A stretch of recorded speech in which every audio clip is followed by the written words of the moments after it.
Before I start this video, I want to thank you for all of your positive feedbacks and support and let you know I will continue to make more videos.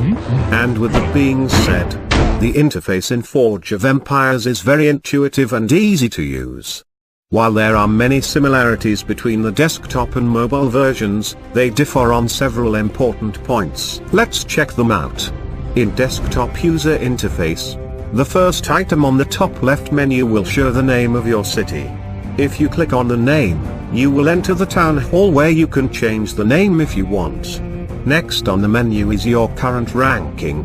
If you click on the ranking, you will enter the ranking menu, where you can see where you rank among your competitors.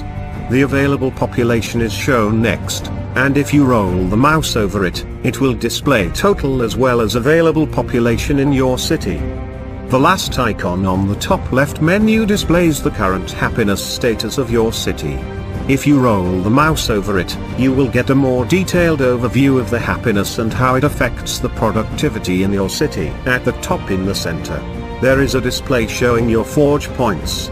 You accrue 1 forge point per hour to a total of 10. You can buy more forge points by clicking on the small plus sign on the bar. Forge points are used to open all your technologies, donating to great buildings, and paying for trades. The first item on the top right menu show the amount of coins you have. The second item show the amount of supplies you have. The third item show the amount of medals you have.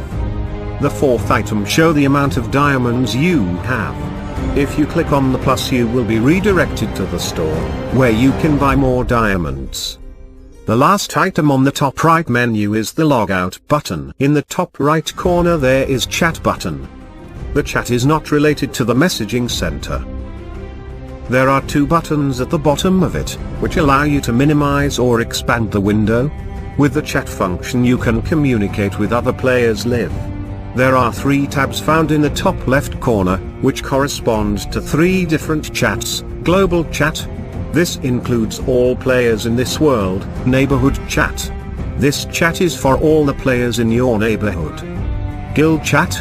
This is a chat solely for the players in your guild. If you click on a player's name in chat, you will get some options: to visit their city by clicking on portrait, to send them a whisper, a private chat between you and the player, to check their great buildings, to add them as a friend, to ignore them. You will no longer be able to read the messages they post in chat, to report them, and their text in chat, to the moderating team.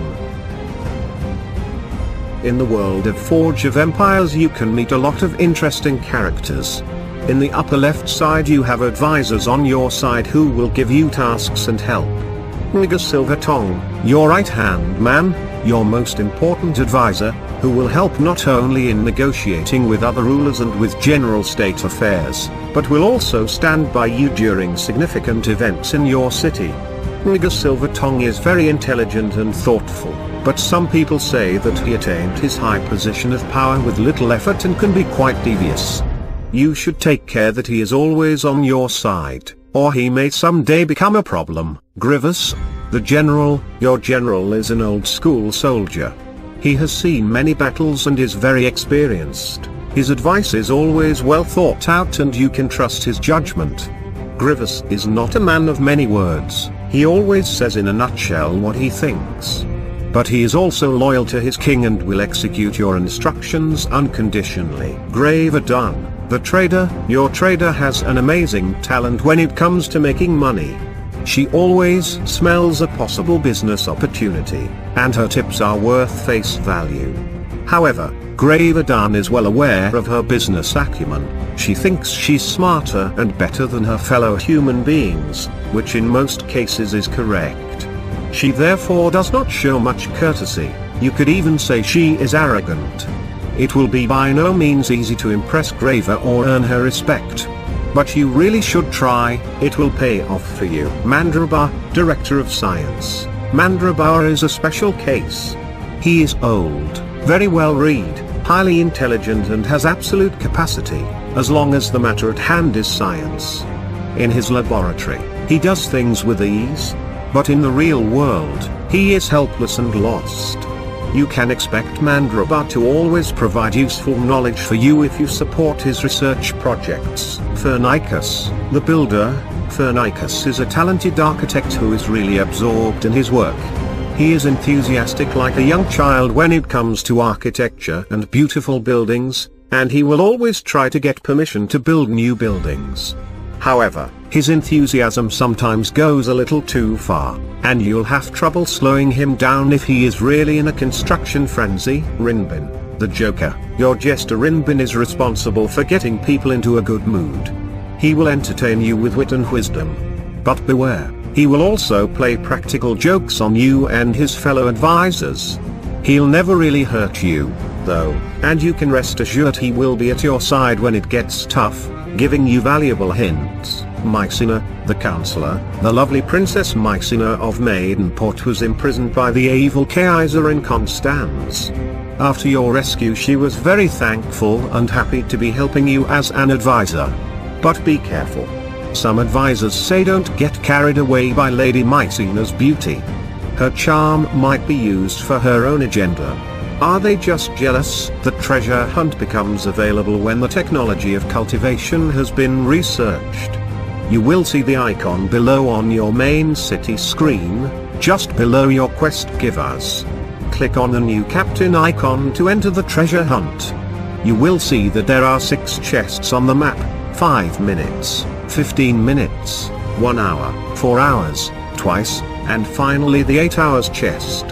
You may only sail in that order, or restart from the beginning at any chest. You will also notice that one of the chests has a button that says collect and restart or collect and continue. When you click on the button, you will receive a reward. Once the ship is on the way, you will see a countdown timer. If you come back in time and collect the reward quickly enough, you will be able to collect your reward and continue the journey. If you don't manage to make it in time, you will have to start over. You still get the reward though. This process will continue until you reach the final chest, at which you will have to collect and restart, so you can do it again. Don't be discouraged if you have to restart before then, since you have unlimited tries. Now you should notice that you will get a greater reward from the second chest compared to the first. The further you get into the treasure hunt, the greater the rewards will be. In upper right side, the status bar tells you all the current status of your city. When this icon is visible, then there is a special offer in the store.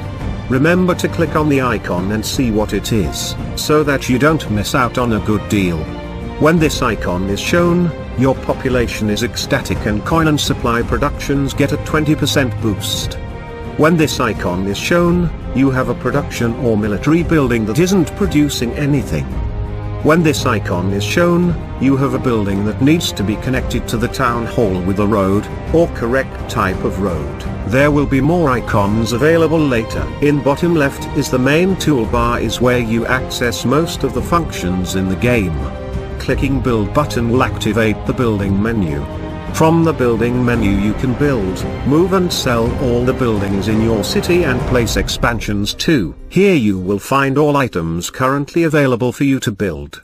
You can see there are numerous options here. Residential building is the primary building that provide an amount of population and some coins in a certain amount of time. It is very important as it provides the basic condition in the game: the people and the income. Production buildings are important buildings that produce supplies, a primary resource. Supplies are widely used to build buildings, to train military units and to produce goods. Production buildings vary widely in size and in building cost. Goods buildings are buildings that produce goods, one of the main resources of Forge of Empires. Goods are needed for researching technologies, building great buildings, and for maintenance in the guild versus skilled warfare. Goods can also be used to negotiate provinces. Goods can be traded with other players. As of today there are 60 different types of goods buildings in the game. Goods buildings have similar mechanics to those of production buildings. The player has to assign work to each building by spending some coins, some supplies and, from the modern era and later, some unrefined goods, to produce goods. There are 4 different production rates. 4 hours, 8 hours, 24 hours, and 48 hours, allowing different amounts of goods to be produced. Cultural buildings are structures that provide happiness. They work very similarly to decorations but provides a higher amount of happiness per tile of space in the cost of being much more expensive and must be connected to a path or road. As with cultural buildings, decorations are building structures which boost a town population's happiness at a comparatively cheaper short-term cost, but they provide less happiness per tile of space. They are the ideal choice of type in the game's early stages until emphasis on aerial efficiency becomes more apparent. Military buildings are buildings that can train military units. Each building can only recruit one kind of unit. A military building has 2 slots unlocked by default, and you may purchase 2 additional slots by paying a certain amount of gold and supplies. There is also a 5th slot, but it can only be unlocked through diamonds. Also take note that the price to unlock slots gets higher the more you unlock. And recruiting units does not affect your population. Roads are essentially a city's power lines. With the exception of the town hall and decorations, all buildings must be touching a road that is connected to the town hall in order to produce coins, supplies, train military units, etc. Any building not touching a road with at least one of its edges will display a graphic of a broken chain above it and will cease all productivity. For players' convenience, roads may be replaced with roads of a different type by simply building over the existing road with no need to delete, sell it first. However, roads also give nothing back when sold, so try to preserve them as much as possible when moving buildings rather than destroying and replacing them. In the progressive era and beyond, some buildings will require a 2-lane street instead of an ordinary road. Expansions allow the player to enlarge the building area of city. One expansion unlocks an area of 4x4 tiles that has to be placed adjacent to the current building area grid. There are 3 ways to expand the building area: by paying with coins, by medals, or by diamonds. Expanding is crucial to increase supply and coin output. The player starts the game with 16 4x4 tile expansions. Great buildings are special buildings inspired by world history which can be built to provide powerful benefits to the player. You will also notice that when the building menu is active, then there are 3 new buttons right below the Forge Points bar: Sell, Move and Cancel. To place an expansion, click on the expansion you want to place and choose how to pay for it, if applicable. Then drag the expansion to where you want to place it. All expansions are 4x4 squares and can only be placed against a similar 4x4 square inches such a way that the corners line up. To build your roads, click on the type you would like build. Then on your city, place this first segment where you would like the road to begin and drag the mouse to the point where you want it to end. You will see a green line between the 2 spots. Click once at the end point and the road will be built. To build a building, click on the type of building you want to build. In this example we want to build a stilt house, so we click on the residential tab to open the menu and see the residential buildings that we have available.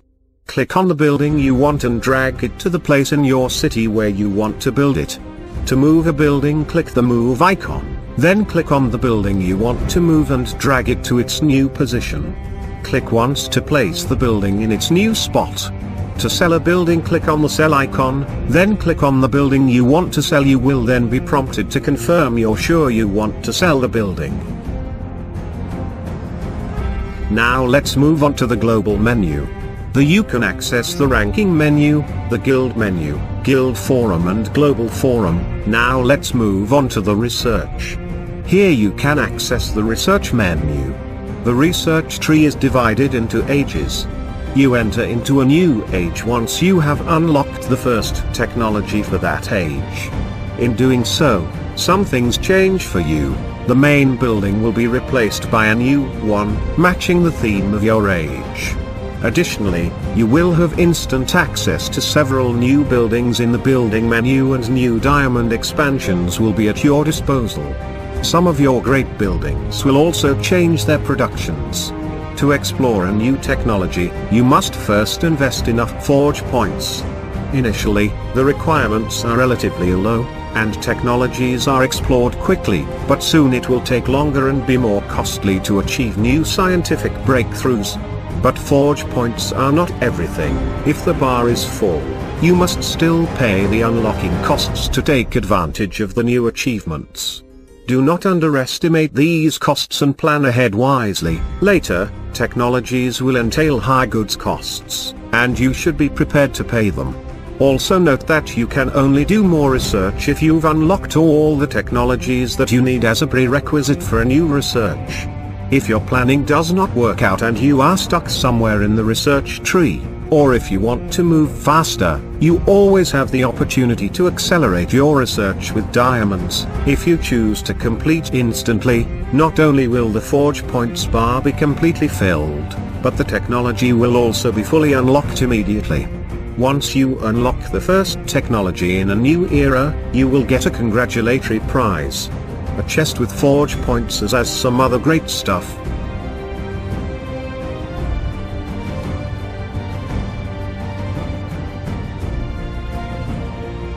Let's move on to continent map. The you will see later on campaign map is made up of continents. Some of them represent an advanced era, but you will also find an access to the GVG and your city. The central continent gathers the provinces of the lower eras. You can send a scout in neighboring provinces to collect more information about them, and as you scout new areas the clouds will disappear. The scout will require more and more coins and time to reach the destination, but the result worth the expense. Once the province is scouted and discovered, you will see more information. Your scout provides you with everything you need to know to conquer the province.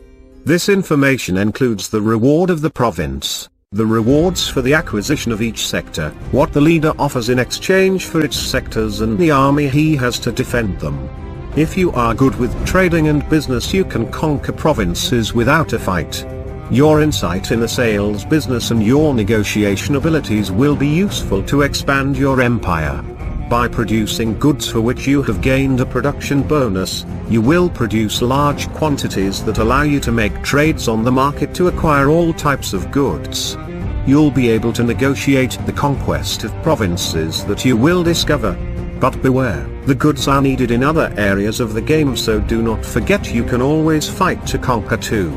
If you have the spirit of the warrior, you can express your talents on the battlefield on your path of conquest of the world of Forge of Empires. On each sector you will find an army posted in defense of the land of their master. You can use 8 of your best units to defeat each defense. You can also weaken enemy defenses by infiltrating the sector with coins. This action will weaken the units of your opponent. During your conquests you will meet more and more resistance and new struggles, like barbarian or American natives. Fights will become more difficult, but your forces will also increase as your empire expands and your city evolves. Your victories help you to acquire one-off rewards and other long-term effects on your empire. In addition to combat experience that comes with points in PvP tournaments and overall ranking, a sector will provide you with coins or supplies. When a province is conquered, a reward is granted. These awards are of different types and importance. A tower. To participate in the PvP tournament of your neighborhood, you will acquire the province containing the PvP tower of that era. Production bonus. Each era allows you to gain production bonuses, allowing you to increase the output of your goods buildings for that specific good. Expansions. Some provinces will provide you an expansion to increase the size of your city. You also can get coins, supplies, goods, medals, diamonds. Now let's move on to the army management. You can manage your troops and select attacking and defending armies. Any barracks you build in your city can be used to train units. When trained, these units will appear within your army management window, along with any other unattached units you might gain from quests, events, or from Alcatraz. The layout is quite simple. Along the bottom is your unit pool where all your units will be, whether they are attached to a barracks or unattached. Up above is the currently selected army. When you want to fight, either a neighbor or on the continent map, you will select 8 units from the unit pool, by clicking on them or by dragging them to the selected army area. You cannot use more than 8, although you can use less, so be careful not to enter battle without selecting a full army first. Click on the blue helmet icon and then click on the unit you want to set as part of the defense. The selected unit will then be surrounded by a blue border, indicating that it is now set as a part of your defense. Again, you can set 8 units this way. These are the units that your neighbors will face should they decide to attack you. To remove a unit from the defense, click on the blue helmet icon and then click on the defensive unit you want to remove from the defense and the blue border disappears.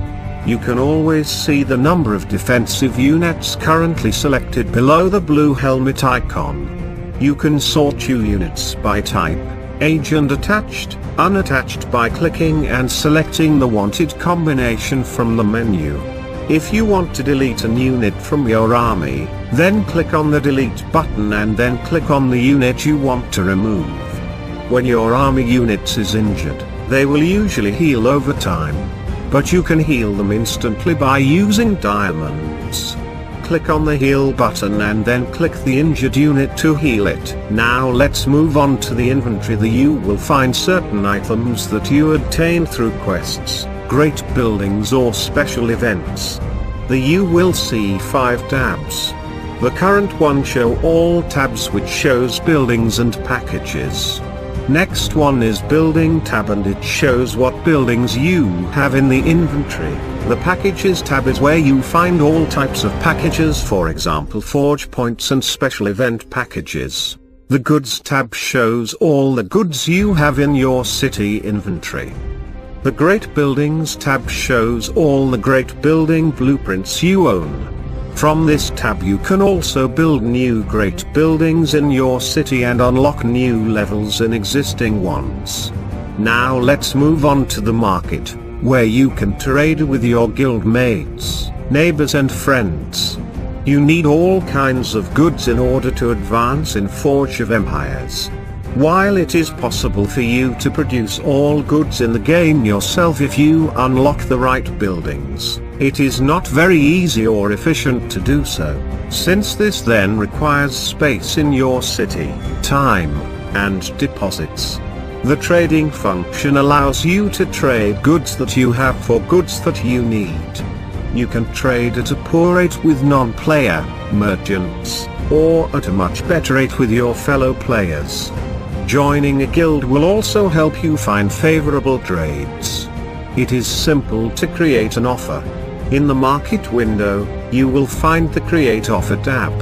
Enter the amount of the good you are looking for, and what you are willing to offer in return, and then press Create Offer. You never know when or if your offer will be accepted, so it is a good idea to make sure your offer is fair to increase your chances. If you for some reason want to cancel an offer you have placed on the market, you are able to do so in the Your Current Offer tab. Simply press the button at the right end of the offer you want to cancel, and choose to abort it. The market is full of offers which you can browse in the Trading tab. They are sorted based on rates, where the most favorable rates are displayed first. If you do not want to scroll through all the pages, there are different types of filters at the top. You can search for the good you desire or are offering, and further limit the offers using the 2 checkboxes by hiding all the offers from non-players. Filter for offers from your fellow guild members and or display only those offers that you are eligible for. When you find an offer that fits what you are looking for, you can accept it by pressing the button to the right of the offer. If you are in the same guild as the other player, the button will have a hammer and a shield. If not, there will only be a hammer. If the button is orange, you have all the necessary goods to make the trade. If it is grayed out, then something is missing. When you press the button, a window will pop up so you can review the terms of the trade before accepting. Accepting a trade from a fellow player who is not in your guild you will have to pay a transaction fee of 1 forge point. But do not hesitate if it is a good offer. The forge point is easily worth it if you need the goods to progress in the game. However, an exchange with a cutthroat non-player, despite its drawbacks, has the advantage that it does not cost you any forge points. If you cannot find what you need at the market, it is a good idea to ask other players for help. They might have the goods you need. Use the chat, the forum, or ask around in your guild. Now let's move on to the message center. The message center is where you can send and receive messages and read official game announcements. If you receive a new message, the icon will flash, notifying you that you have new messages to read. Once you open the message center, you will already be able to see the messages you have received. There are the 3 types of messages. Guild message. It has your guild's flag and name, and is always shown at the top. It will automatically be updated to include all new guild members, and to exclude players who are no longer part of your guild. Group message.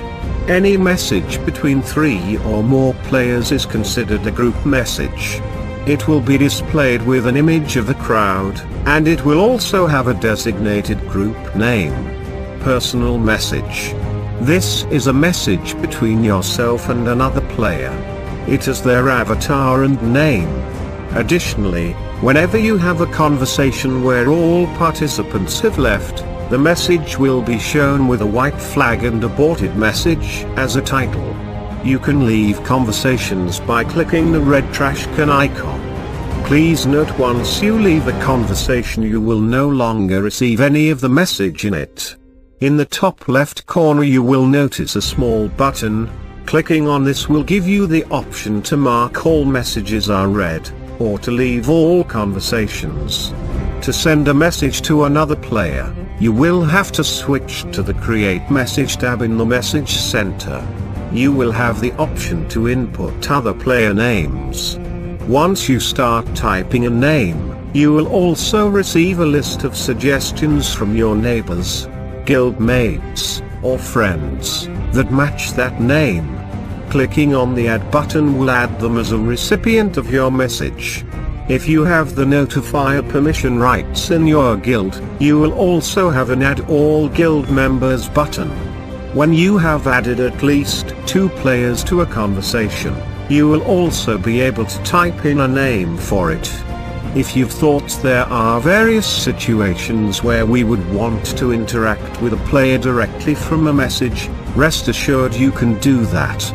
By clicking on the avatar of a player within a message, you will find the options to check their great building, to invite them to your guild, to add them as a friend, to ignore them, making it impossible for either of you to send messages to each other. To revert this, you can click on the player and choose ignore, or you can send them a message to report them to the moderating team if you believe there is a breach of the game rules. In the top left corner you will once again find a small button. You will be able to leave a conversation. To find out more information about a conversation, like a list of participants, or to return to the main message center window, the next 2 buttons are Guild Expedition and Guild Continent Map. I will explain it to you how they work in more details in separate videos. Below the main toolbar there is Settings menu. There you find the game and profile settings. Clicking this button will turn the game sounds off and on. Clicking this button will turn the music off and on. Here you can adjust the volume of game sound and music. Clicking this button will access the settings menu.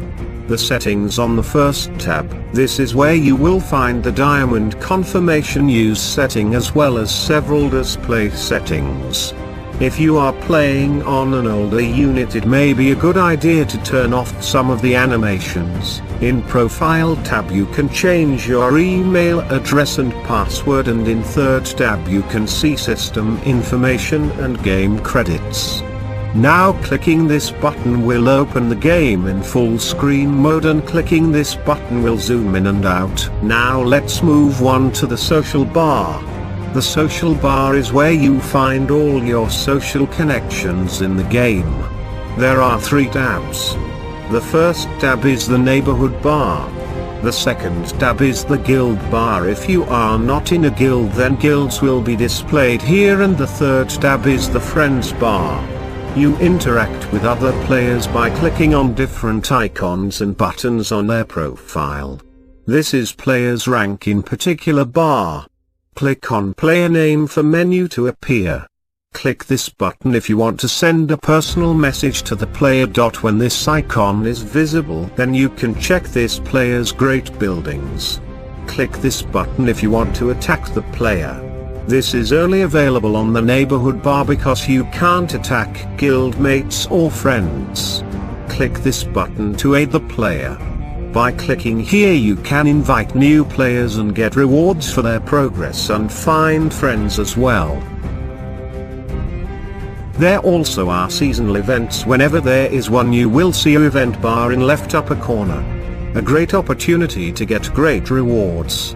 In the north of your city you will notice Friends Tavern. I will explain how it works in a separate video. That's it for now. I hope this video helped you. Thank you for watching and happy forging.